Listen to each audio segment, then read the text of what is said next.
মেয়েগুলো বড্ড বোকা। স্বামী খারাপ হলে অভিমান করে নিজের জীবন বিসর্জন দিয়ে দেয়।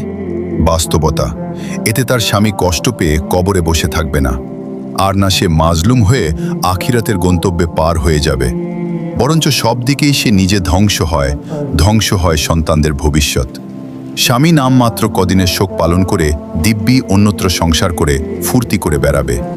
পাবলিকের গালি কদিন খাবে, কিন্তু বছরখানেক পর সবাই সব ভুলে যাবে। এই পাবলিকই আবার তার দ্বিতীয় বিয়েতে শুভকামনা জানাবে। মাঝে শুধু কোনো মা সন্তান হারা হয়, আর কোনো সন্তান হয় মা হারা। আর মা বাবার সমীকরণটা সমাজে খুব একটা পজিটিভ দৃষ্টান্ত হিসেবে দেখা যায় না। একজন জিজ্ঞেস করলো, আমি এমন করলে তুমি কি করতে? যত কষ্টই হোক, আমি নিজেকে শেষ করতাম না, বরং তার জীবন জাহান্নাম বানিয়ে দিতাম।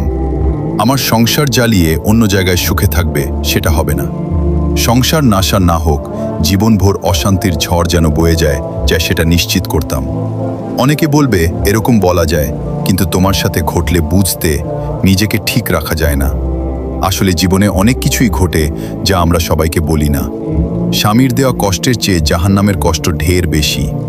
স্বামী ছাড়াও জীবন চলে যাবে, জান্নাত ছাড়া আখিরাত চলবে না। ঈমানের পার্থক্য ঠিক এই জায়গায়, সবকিছুর উপরে আল্লাহর হুকুম। এজন্য পৃথিবীর কোনো কষ্টই ঈমানদারদের আত্মহননের পথে নিতে পারে না। তাদের দুনিয়া শেষ হলেও আখিরাতের আশায় বাঁচে।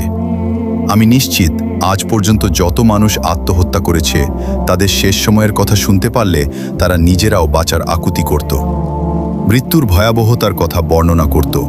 কিন্তু আফসোস, মানুষ সময় থাকতে সতর্ক হয় না। আল্লাহ আমাদের ক্ষমা করুন।